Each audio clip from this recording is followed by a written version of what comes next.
Your brain is organized to reflect everything you know in your life. Your brain is a record of the past. It's an artifact of everything you've learned and experienced at this moment.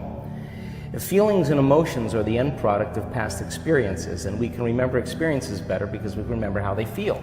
So most people wake up in the morning and they start remembering all their problems, and those problems are connected to certain people and certain things at certain times and places. The moment they start thinking about those problems, they're thinking in the past. Those problems have an emotion associated with them, and the moment they start feeling those emotions, the body, as the unconscious mind, doesn't know the difference between an experience that's creating an emotion and the emotion the person's fabricating by thought alone. Now, thoughts are the language of the brain, and feelings are the language of the body. And how you think and how you feel creates your state of being. So most people's entire state of being, when they start their day, is already in the past. So you have a choice.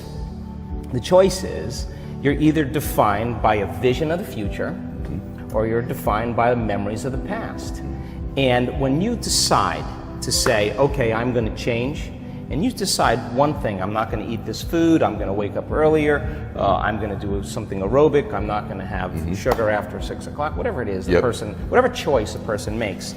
The moment you make a choice to do something differently, and the hardest part about change is not making the same choices you did the day before, get ready, because it's going to feel uncomfortable. It's going to feel unfamiliar. There's going to be some uncertainty and unpredictability, and that's the moment the game is on. Yes. So then most people, their body has been conditioned emotionally to be the mind.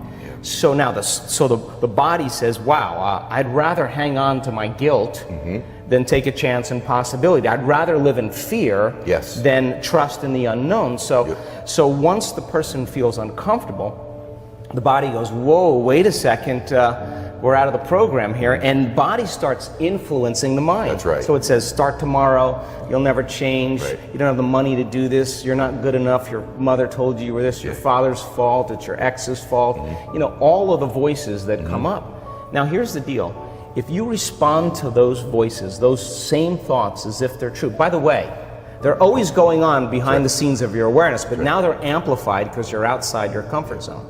You believe in that thought's going to lead to the same choice, which is going to lead to the same behavior, which is going to create the same experience and produce the same emotion, and the person's going to say, this feels right. No, that feels familiar. Going from the old self to the new self is a neurological, it's a biological, it's a chemical, it's a hormonal, it's a genetic death of the old self. And people will say to me, in that void, in that unknown, I can't predict my future. And I'll say to them, the best way to predict your future is to create it. Not from the known, but from the unknown. I love it. So close your eyes now and think about that vision. Once you start thinking about that vision of your future, you're activating the creative centers in your brain. And naturally, you begin to think about putting yourself in the scene. Yes. And the act of doing that, when you're truly passionate and truly present, the moment you're defined by that vision, when the thought in your mind becomes the experience, you begin to feel the emotion of the event before it's made manifest. Now, you're giving your body a sampling, a taste of the future.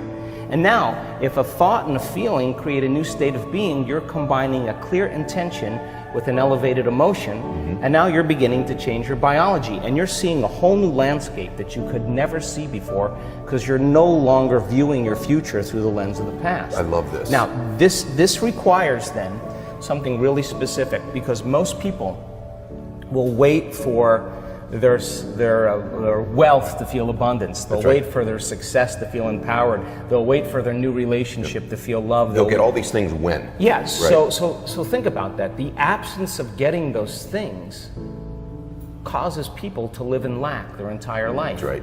And so they're waiting for something outside of them to change how they feel inside of them. And if they're not creating a new life, then they're not applying the proper principles, then they keep all their manifestations, all their dreams at arm's length.